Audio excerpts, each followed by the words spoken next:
Age Media is proud to present The Week Before, a show that encourages discussion, knowledge, and a bit of banter in between. Now presenting Jamie Dyer with this week's special guest. Right, my guest today is a podcaster who's been going for about 6-7 years now. He's here to tell us about it. Daren Stratton here. So, hello, Daren. How are you doing? Hi, Jamie. It's great to be here. Yeah, excellent. Tell us more about your podcast. Yes, the Daren Stratton podcast show. I started it in December 2009. It's an interesting one because I was at Chichester College at the time, and I thought to myself, what would be the idea of me starting a podcast show? I've been looking at them, and I just downloaded a bit of software for my laptop as well. It was Wildbean Studio. I was running Windows XP at the time, and I just experimented with it, came up with a voice jingle, and that's how it stuck, and it's been going ever since. Yeah, that's awesome. What's the subject of your podcast? It's just anything in general. It's the first thing that I did at this for Series 1, because I'm on Series 22 at the moment. The first block of episodes that I did for it was just mainly audio and general topics. I had a couple of guest appearances as well. Yeah. And it was just, as I say, just general topics. I took Eddie Goulding's Starry Eyed and tweaked about with it a bit. Just done an analysis of that song. I liked it, liked the song. I just thought to myself, no, maybe perhaps I shouldn't have butchered it. Well, that's what happens. That's the fun of audio, isn't it? But definitely. But obviously, by the way, we are in the discussion round. We're discussing Daren's podcast. Obviously, you're on Series 22. How many episodes are there per series? It depends. This one's going to have 325 by the time I'm finished with it. Really? What, per series? That's that one. Yeah, that is incredible. What makes you want to keep doing it? It's that drive that I've got. I've recently completed my master's degree and did a database of all my podcasts. I did Series 18 in the background because that's where I was, and put it all together in a catalogue of databases and worked on that. And I passed a dissertation, which then gave me that powerful enough drive to keep on going with it. Well, of course, yeah. And how would someone be able to get hold of this podcast? It's on YouTube. Oh, is it YouTube? I do know of a few people that do YouTube and that submit their podcasts on there. You said you had guests. I mean, what kind of guests have you had in the past? Just those in general. My first guest appearance happened to be my stepmother. Yeah. that was funny.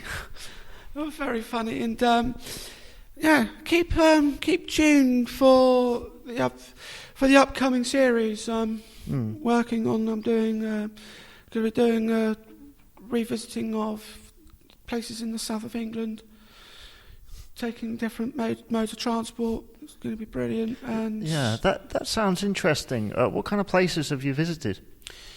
Just those in the south of England, really. So Portsmouth. I've recently gone to Guildford, and Series 9 has me going all over the UK. So I went to Edinburgh, Glasgow, and went to the Midlands and everywhere else. Yeah, and do you find travel difficult? Not really. No? Do you find different kind of situations difficult in that sense? I can do. It depends on the circumstance itself. Yeah, but it's really interesting. Do you record while you're on the transport? Yeah.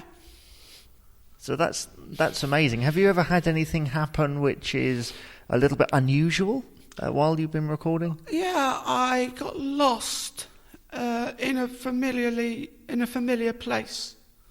Okay, how does that happen? I was just, I think I'd say, got myself sidetracked.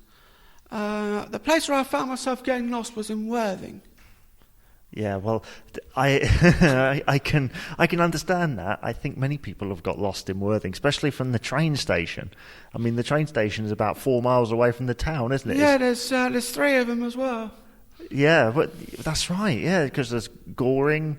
No, there's West Worthing, Oh, of course. Worthing, East Worthing. Of course, yeah. Yeah, 3 of those. Yeah, and there's another 2 or 3 other stations, isn't there? Just on the outside, don't go to Darrington-on-Sea. Why? Well, it might have changed since then, but when I did a train project in 2009, it was grim as anything. It was branded by the locals as the grimmest stop in the south, but I just, at this point, would like to try and refute that, because it may well have changed since then. Last time I've been through on my travels, they were building houses there, and it's now starting to show some potential. But as I say, when I went, half the shops were closed down, and it's just a shame to see a place go down to the dumps like that, particularly when it shows potential. Well, yeah, I'm sure it's improved by now. I mean, certainly Goring is a place which is quite, there's lots of different shops and different bits and pieces, and Darrington and Goring are not that far away from each other. No, I'm surprised with the proximity from each other, how close they are. But the one thing I was confused about was the railway stations, because you get Goring by Sea first, Yeah. and then as you go through, you then get Darrington-on-Sea. Yeah, I mean, it is interesting. I can't believe we're talking about different train stops, but it is interesting that Worthing has got about 5 train stops in Hull, Yeah. or more. I mean, there's probably some more that I'm forgetting. And of course, as you go further along, you've got Shoreham as well, which is obviously much further along. Yeah, the station between that's Lancing, and Lancing is it's got short platforms. Literally, I was on an 8-coach train going to London, and the platforms in Lancing are that short. You can only fit 4 coaches. Right. So, do you ever get confused? Have you ever sort of gone on sort of coach number 7 and you're supposed to be on the front 4 coaches? I've never got off at Lancing on an 8-coach train before. Yeah. So, but anywhere have you? I did get confused once when I was sat at the back, towards the back of a 12-coach train, and Emsworth can only fit 7 coaches. Yeah, it's. I've not been to Emsworth. Is there anything up there? That sounds really bad. My old school was there. My old secondary school was there. I used to go to Glenwood School. It was in Cowplain for a while, and now it's in Emsworth. Yeah, It's been since 1998. Yeah, I'm noticing there's a lot of you're storing a lot of information about all these different places and different stops. Do you find that you're quite good at remembering things? Yeah, it's just depending. I mean, I've been on the Southampton or Brighton route more times than I've had hot dinners. Yeah, It's that sort of thing that just, as it clicks, it just. But of course, some of the trains, if not all of the trains, skip stations. really, yeah, because obviously you've got a fast train and slightly slower train that goes to all these different other stations. And then you've got stopping as well. Yeah. I'll get onto the memory point in a minute, what I was thinking. But now obviously there's been this thing about request stops on TV recently. Have you ever stopped at a request stop anywhere? No. Dilton Marsh is a request stop. Right, where's that? That is in Dorset. Just off, I was trying to think. It's between Warminster and Westbury. Yeah, well, you've got off there. I've been meaning to get off there, but half of the Great Western Railway trains don't call there because it's only a request stop. Well, that's fair enough because you've got a request to get off it. Yeah, the memory point. Obviously, you have all this information that seems to be stored there. When you're doing your podcast, do you write anything down? No. No, really. None at all. Nothing. It just all flows out. It just all flows. Yeah, like this conversation, which is fantastic. I will just check the thing. Yep. Not only mentioning that I've never used Microsoft Encarta before, and I've been able to not only am I teaching the audience something new, I'm also learning myself. That's the magical process of doing a computing series. Yeah. Obviously, you must have studied computing to have that amount of knowledge. My first computer was my first ever computer. My first ever desktop computer had Windows 95 on it. Yeah, I remember that. I remember that. That was fun. Do you ever go back and play with anything like that? That's what Series 22 is doing right now. Really, you're sort of going back and looking at that. That's interesting. At the moment, I'm looking at the different versions of Opera Browser. Have you ever heard of that? Yeah, that was the browser that was built into the Wii, wasn't it, about 10 years ago? Yeah, it was kind of its most popular use, I think. Give you a bit of background information from that. You know that Opera is free at the moment. It's free for all the users. Yeah. But it hasn't always been. No, I would imagine it's been a paid. It was a paid subscription. It was version 4. I had a quick look. I took a quick butcher's at it, and it would cost you $39. That's quite a lot for an internet browser. And I couldn't remember what the third one was, but the fourth one was $39, as from what I can remember. The fifth one was free, and I think it has been from since then. Yeah, so obviously you're going through the browsers. Are you going to get to Internet Explorer at any time, or have you already done it? I've already covered that in the general analysis of Windows itself. Oh, have you? Oh, well, I suppose so. It's called Edge now, though, isn't it? Yeah, you still get Internet Explorer 11 with Windows 10. It's just you've then got Microsoft Edge integrated into that, and I think it's a lot more secure than Internet Explorer, but I hardly ever use it. I'm more of a Chrome guy. But I have given Edge a go, and I have liked what I've seen. Yeah. I think most people, myself included, use Chrome anyway because it's just fast. Yeah, we're on version 42 with Chrome. Yeah. I think we're a bit further than that. I would imagine so. Right, that is the discussion round. We'll move on now to the tell me about round. Normally I'd give 30 seconds, but I haven't brought a timer with me. So instead, I will just ask you just to talk for perhaps about 30 seconds or so about a specific subject. I haven't given you any subjects in advance, of course, but we might have already touched upon it. Okay, so with the first subject, we'll do 3 subjects, the first of which is Windows 95. Tell us something about Windows 95 starting now. Yeah, so Windows 95 was released in 1995, and the beta name of it was Chicago. Beforehand, before it was called the recycle bin, it was called the wastebasket. That was my 1993 release. I cannot remember when it was. I think it was November. Other than that, it's just been recycling bin, and we have just a couple hundred meg use out of it. And it's more advanced. You've got a start menu, whereas previous you had program manager.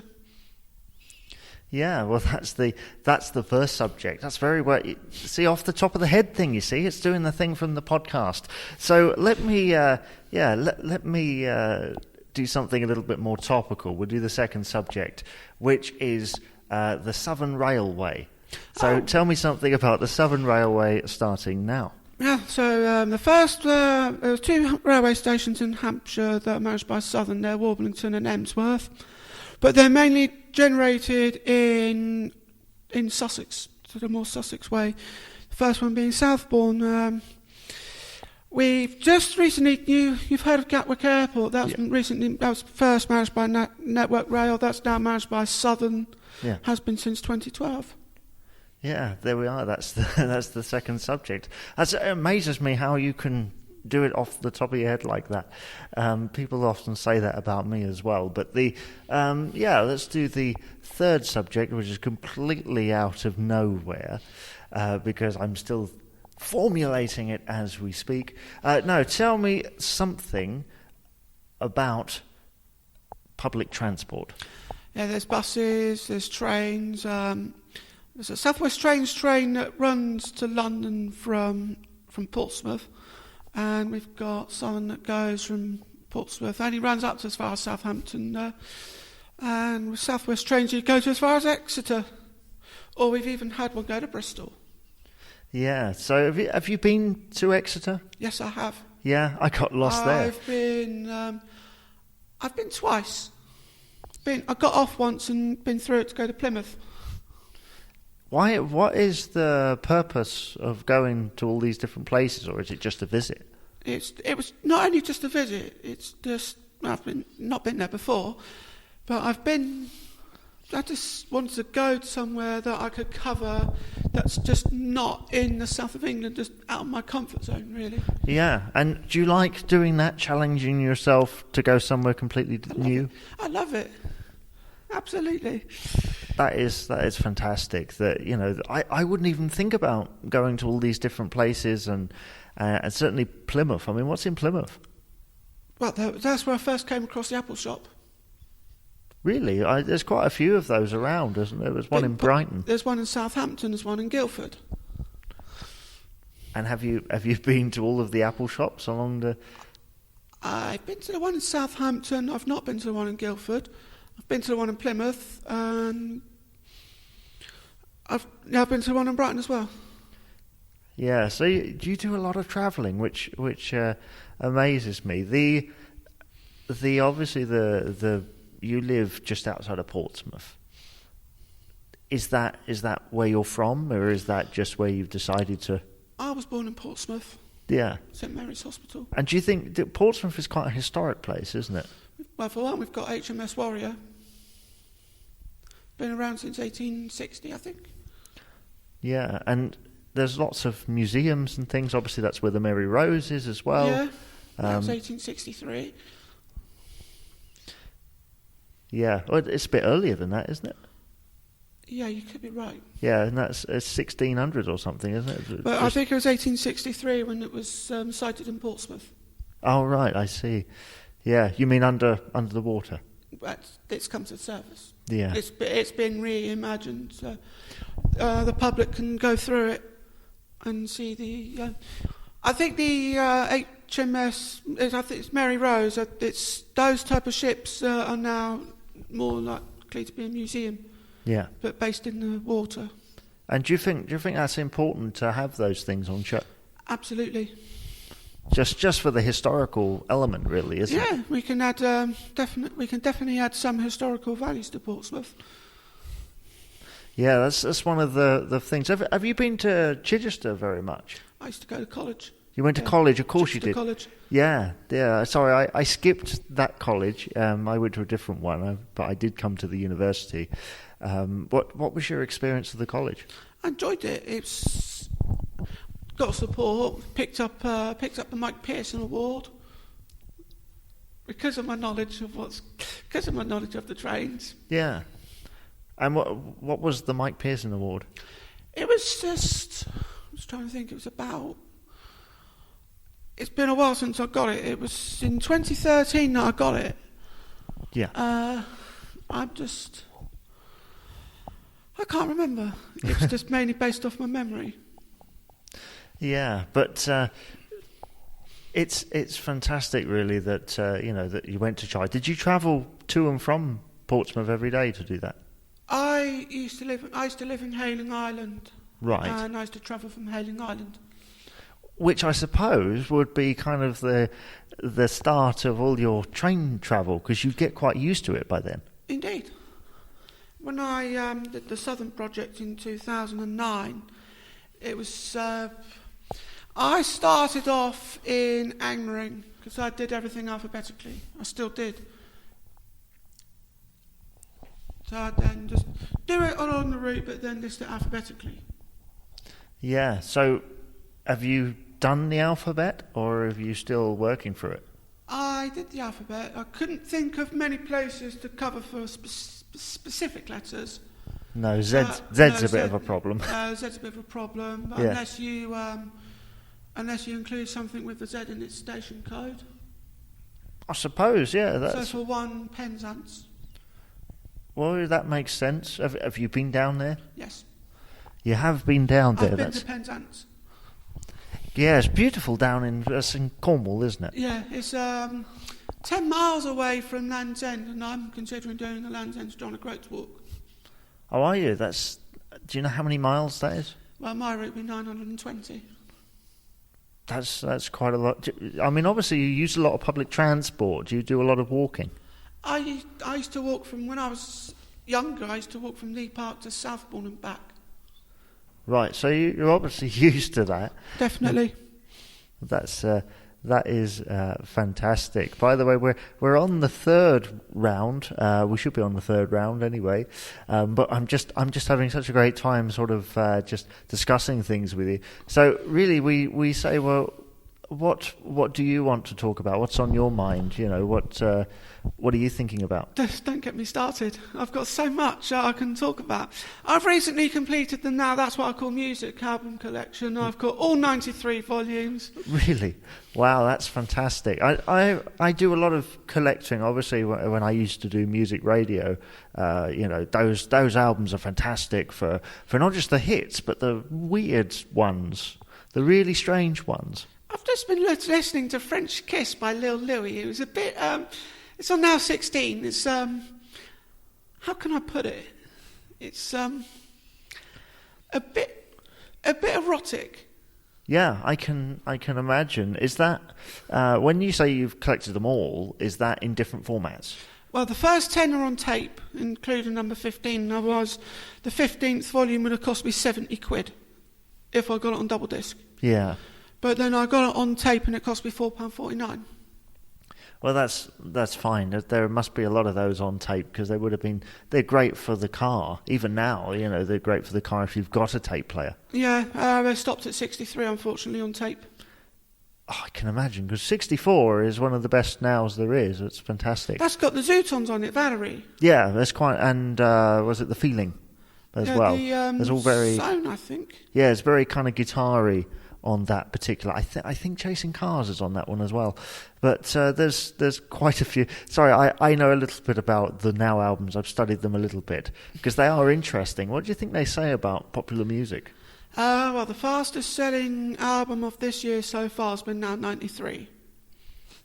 I can see that, and obviously there have been the occasions on those albums where songs have been put on there which they obviously thought when planning them that they were going to be hits, and then obviously they just get put on there anyway, and they weren't hits at all. No. The one that springs to mind is The Feeling and Turn It Up, I think, which kind of stalled. What one was that on that? What album was that on? That was on one of the 60s, I think, somewhere.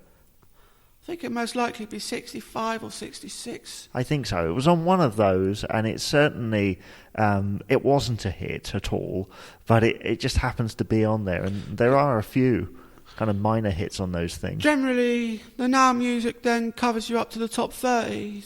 Because I remember, if you look at Now 5, in particular, it says top 30... so 30 top 30 hits. Yeah. Well, that's... I suppose, you know, it must have gone down by now. It must be like top 20 now. Unless they can't get the rights to something. I mean, obviously on some of those albums there are shocking omissions.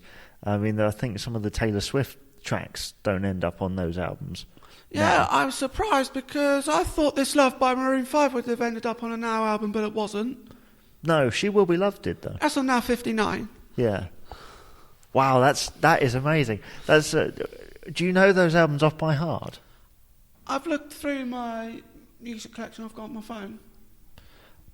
I see. Yeah, but you knew that was on that particular one right now. That's on, 59. No, it's my dad used to own that album. Yeah, and obviously, you know, you enjoy those albums because they have such a wide variety of things. Do you think the earlier ones are better? I've been listening to Kajagoogoo, which I don't know whether or not you saw my latest. I did, yeah. Yeah, that was definitely some nostalgia to be listening to something from 1983. It's just... Bonnie Tyler only appeared on there once throughout the whole series. Really? Do you know which track that It was? was Total Eclipse of the Heart. Was it? Well, The first one. that makes sense. And obviously, you buy the Now albums. You've got all 93 of them. But do you ever buy any of the other weird compilation-y things that they release? I've done I've started on the Millennium series from 1980 to 1999. Yeah. Got 6 of those. And interestingly, I've always wondered, are there tracks on there that weren't originally on Now albums, or are they literally just cherry-picked? I think it just depends on the album. Excuse me. Well, there's obviously going to be stuff from 80 to 82 that's never made it onto a Now album. But surprisingly enough, American Pie made it onto a Now album. The full version of it. Which is quite long. It's about 8 minutes you're long. talking about 8.5 minutes. And that made it onto a Now album.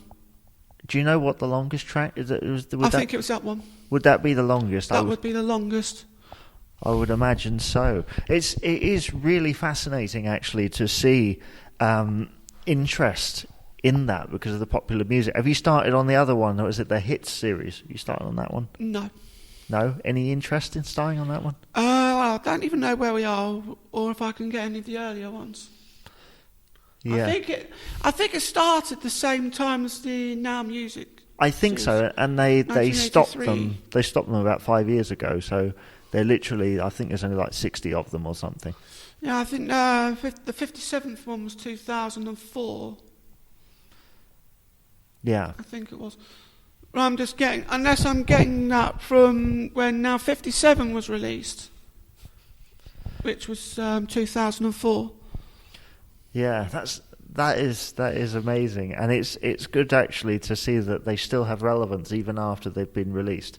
Certainly, because they capture a period in time. It's a bit like the Smash Hit series, if you've ever heard any of those. Oh, I remember those. They stopped a while back. They do. I think the last album was 2001. Something like that. Something along those lines. I mean, I remember I used to sit down and watch Top of the Pops. And you'd have a lot of those tracks on there. Yeah, and that stopped in 2006. Yeah, that's right. I'm loving this thing for dates and things. It's fantastic. Anyway, I suppose we should start wrapping up at this point. But thank you very much, Daren, for joining me today. No problem. It's a pleasure. It's been absolutely fantastic to talk to you about trains and planes and all sorts of things, not automobiles. But, obviously the Now, we've done all 3 rounds. We've talked about computers. We've talked about Now CDs and all sorts of different things. And hopefully at some point in the future, it'd be great to have you back on again. I'll look forward to it. Yeah, thank you very much. And thank you very much for listening. You've been listening to The Week Before, a weekly recorded show presented by Jamie Dyer, with this week's special guest. The announcer was Katie Harvey, and this has been an all-age media production. Thank you for listening.